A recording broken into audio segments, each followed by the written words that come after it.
Hey friends, my name is Danielle and welcome to Crafting with a Cocktail, where we make DIYs and cocktails all in one video. If you're new here, I'm super excited you're here, and if you've been subscribed, I'm even more grateful for you guys. So let's get into it. Cheers! I cannot express enough how excited I am about this project.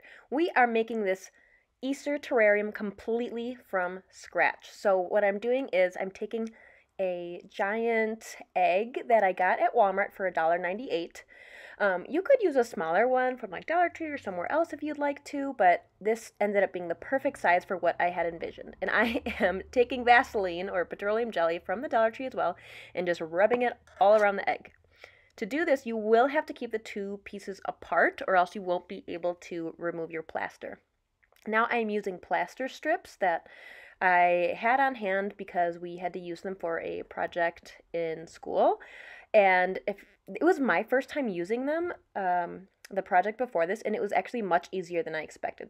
I'm cutting them into all sorts of different sizes, and then I just have a little mason jar full of water, and I just dip them in there and put them on my egg.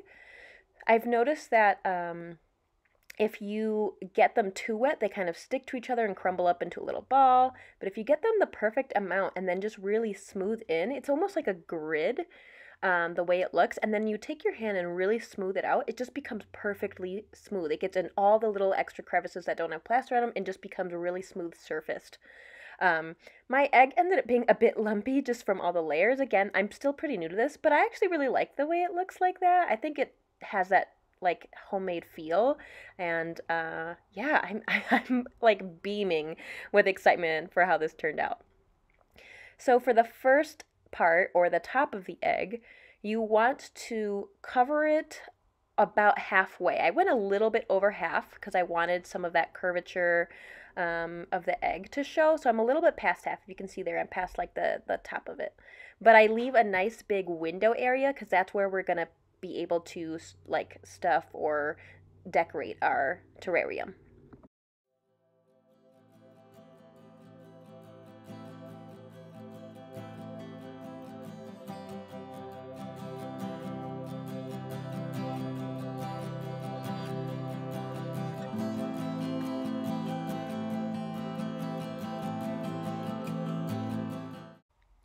So when I did the bottom of my egg, I really made sure to do several layers because I knew that it would have to be standing on this, and I wanted this part to be really sturdy and thick. So I don't show it all on camera. I do a few layers on both of them. I just started with one layer each and then I went back over with what I had, but I really made sure that that area was really thick and sturdy, as well as you can see here, the bottom of the top, because I knew it would also have to rest on the bottom half.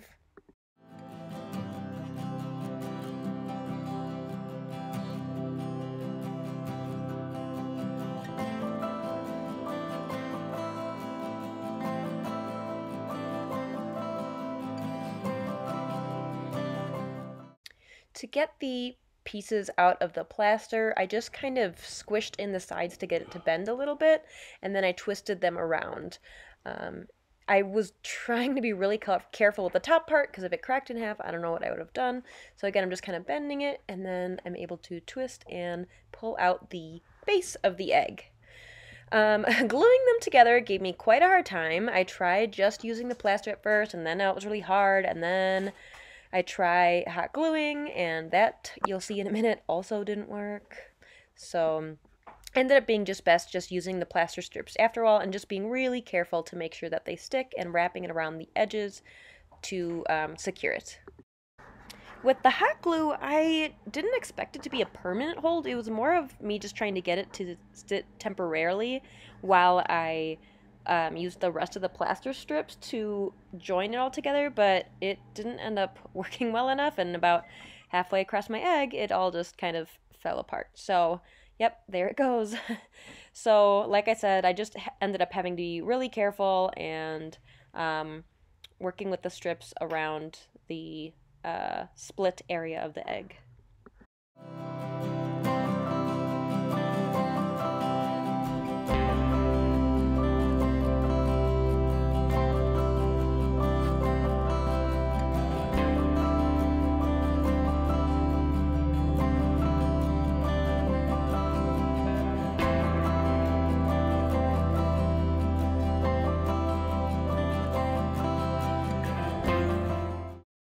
like I said earlier, my egg didn't turn out perfect. There is a little bit of a ridge where you can tell they were put back together, but honestly, I don't mind. I feel like I did my best. It was my first time trying this, and I'm really, really proud of just coming up with the idea to make it at all and being able to execute it. So I'm really happy with it, how it turned out, regardless of any of its flaws or lumps or whatever. I just absolutely love this project, and it's definitely my favorite from all three in this video.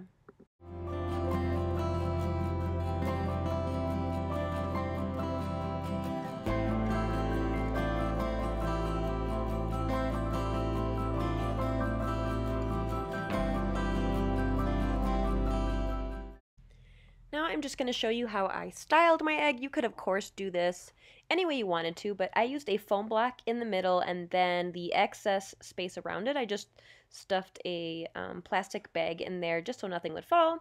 Then I'm using some of this green Spanish moss as my little grassy base in there before I add all the cute little decorations.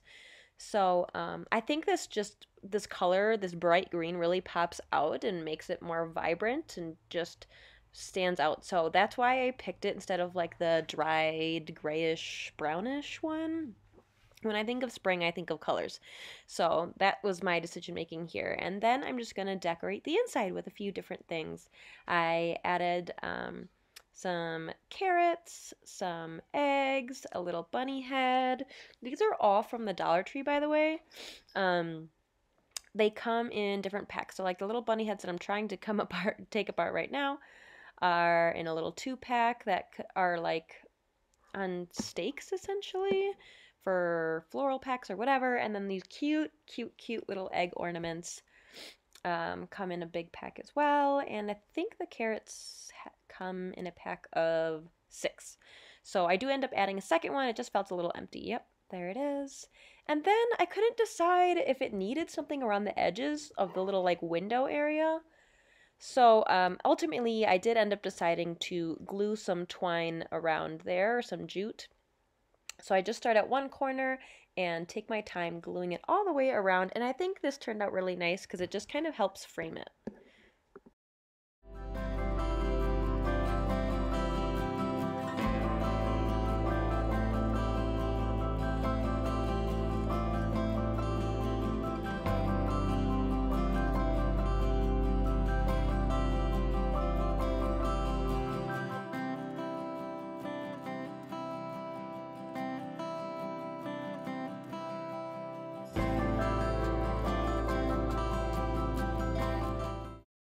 I'm seriously obsessed with how this turned out. I think it might be one of my favorite DIYs to date. I just am so impressed that I made it completely from scratch.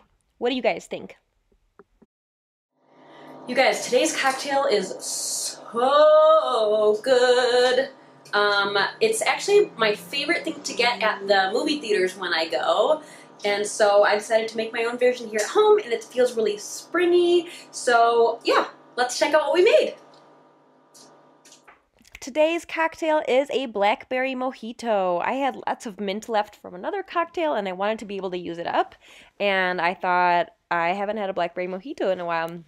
Like I said, this is my favorite thing to get at the movie theater and just sip on during movies.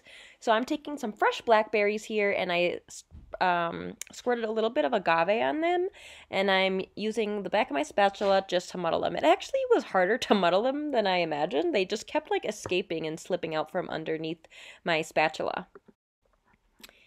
Once you've got them all muddled, after taking 10 years to be able to do that, I just end up adding them into my glass and adding the rest of my ingredients that also need to be muddled.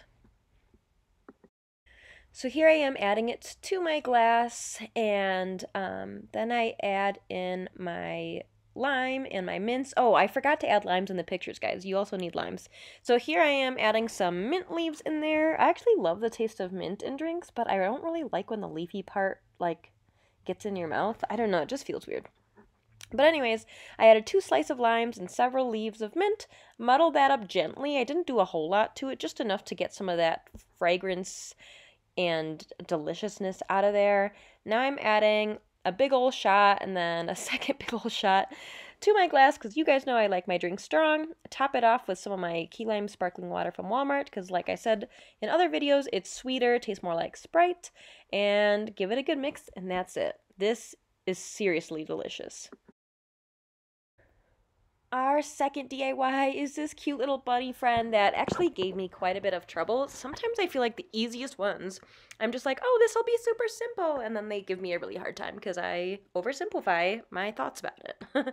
And I just think, oh, I'll just throw it together real fast. So anyways, I started with this little wooden bunny from Dollar Tree and some spackle, and I just used my finger to fill in the hole where some twine or something else would go.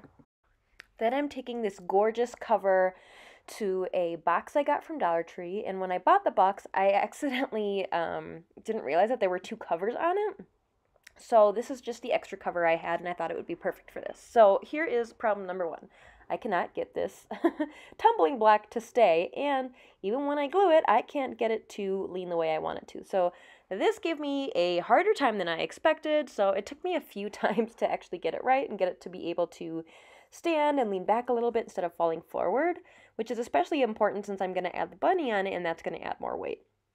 So I did this. I actually end up adding a second block later. I don't think I film it just because I wanted it to feel stable, and it just felt a little bit wobbly during this entire time. So yeah, I do end up using 2 blocks total to help stabilize it.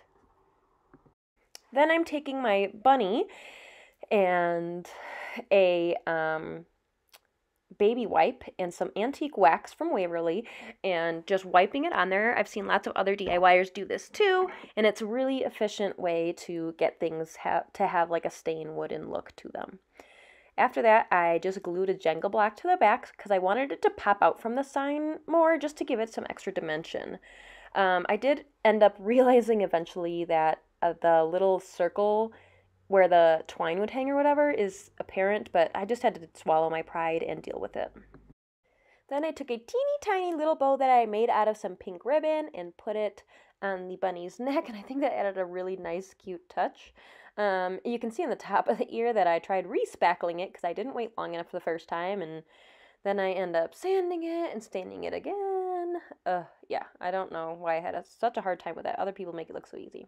In the meantime, anyways, I am taking more of that jute cord and I am just gluing it around the edge of the box just for an extra touch. It just felt a little bit plain, so that's why I added that. So here you can see I'm re-sanding the dang spackle, and then I take my finger and I stain it again.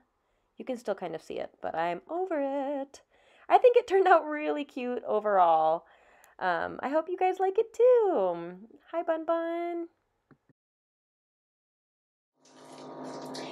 I just want to pop in one last time to invite you all to subscribe if you haven't already, or like this video if you enjoyed it as well. Leave me a comment down below about what you would like for me to make as cocktails for this spring of 2021, and I'll see you next time.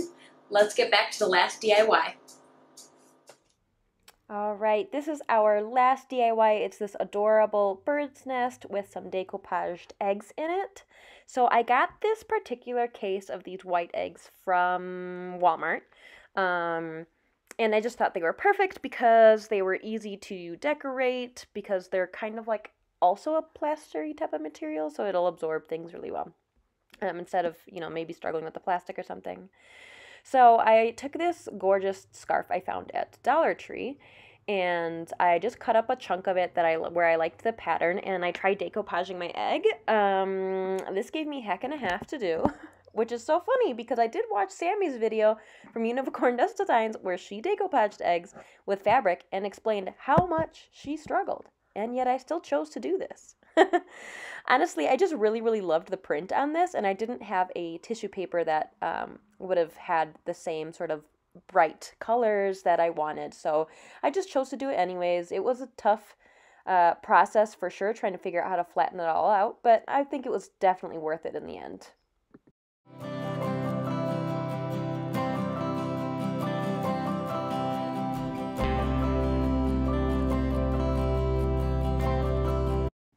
And yeah, I did give up after a while and use some hot glue to get some areas to stay down.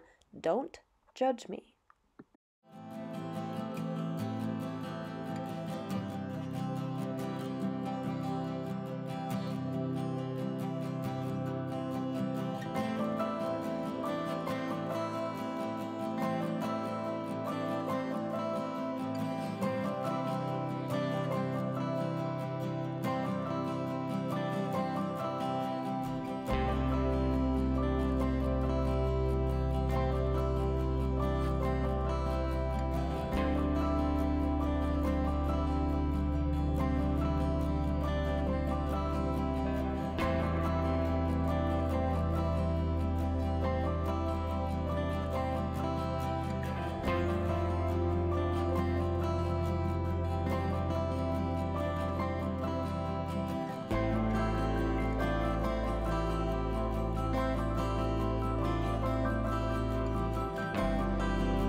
Okay, so we are moving on to our tissue paper eggs. I had this kind of light tan beigeish color from a pack from the Dollar Tree, and then I also end up using a light green one, which is where I just disappeared to because I went to go find it. And there it is. I forgot that I had already used it in an old DIY, so I just kind of took a chunk away from it. Hopefully I don't regret that later. But same thing, I'm just kind of coating the egg and some Mod Podge with my brush and then folding the tissue paper over itself. This was much easier just because the paper sticks to itself much better. You could obviously be as neat or as messy with this as you want. I didn't mind all the like creases and wrinkles in it. I think it added a lot of texture to the piece, which I thought was really fun. But obviously make it your own however you like.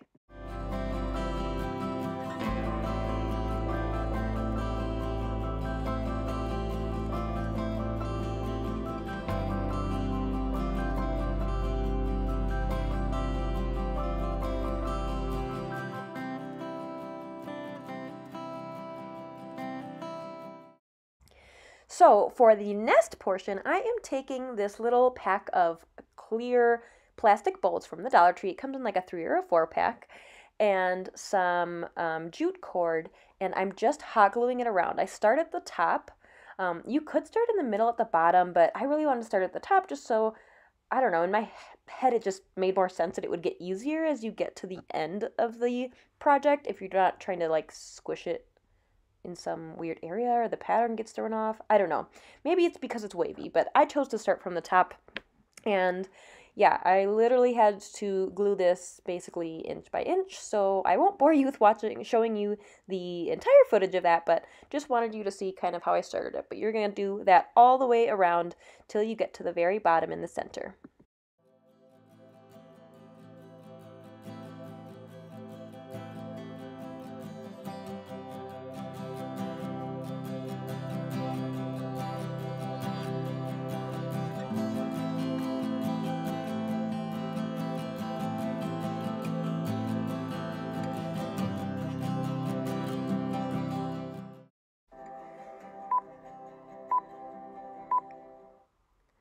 So as you can see, and I guess very obviously, it gets a little bit more difficult as you get towards the middle of the bottom. So just do your best to glue and press that little jute twine against itself.